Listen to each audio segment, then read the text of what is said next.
Hey Psych2Goers, welcome back to a brand new video. Do you find it hard to follow some of the self-care routines advertised out there?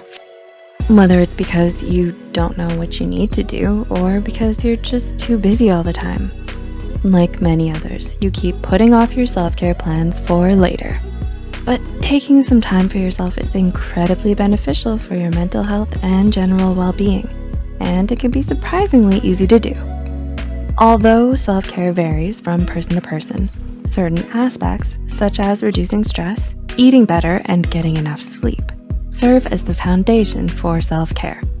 So, if you don't know where to start, here are 6 simple self-care tips to help you become a better you.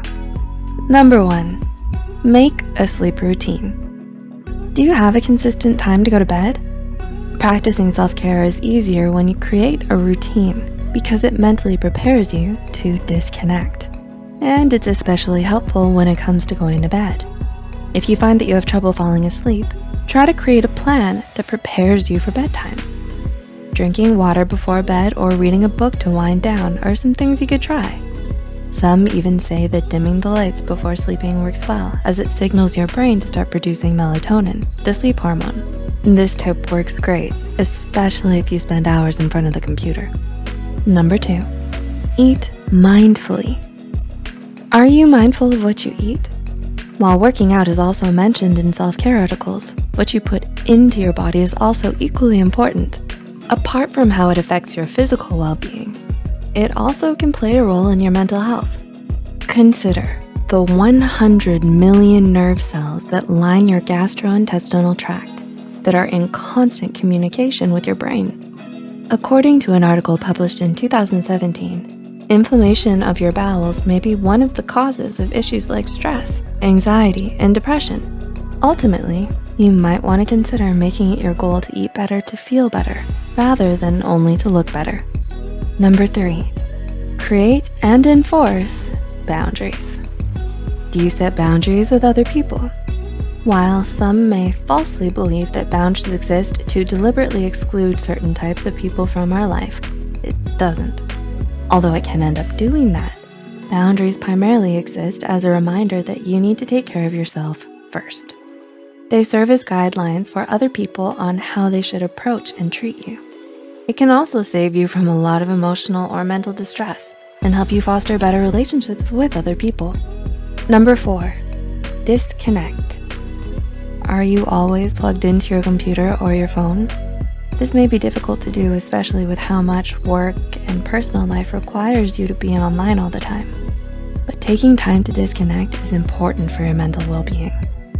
Whether it's because you're scrolling through your phone to look at the news, social media, or because of work, looking at your screen for long periods of time without breaks is an unhealthy habit. This is why it's crucial for you to spend some time offline as well. Perhaps you can go for a walk, do some yoga, or get involved in a hobby. Whatever it is, being disconnected from your screen from time to time can help you clear your mind, relieve stress, and help ground you. Number 5, organize, inside and out. What does your room look like?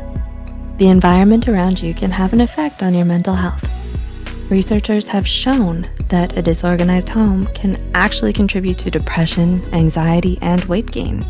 So if you find yourself surrounded by a lot of clutter and mess, it may be time to start organizing the things around you. Whether it's following the ways of Marie Kondo by looking at what sparks joy, or just sorting through your things one by one, you can start to take the steps to create a more tidy and clean environment for yourself and your mental well-being. And number 6, do something you love. Are there hobbies that you love doing? When most people think about self-care, it's probably something that involves dancing around to your favorite music with a face mask on. While you might think it's cheesy, the point is that you're doing something fun. Ultimately, self-care is about you, so do something that makes you happy. Whether it's reading a book or going for a run. As long as you're not harming yourself or other people, doing something you love and making yourself happy is essential in caring for yourself. Which tip did you find most helpful? Let us know in the comments below. If you found this video helpful, be sure to like, subscribe, and share this video with those who might benefit from it. And don't forget to hit the notification bell icon to get notified whenever Psych2Go posts a new video. The references and studies used in this video are added in the description below. Thanks for watching.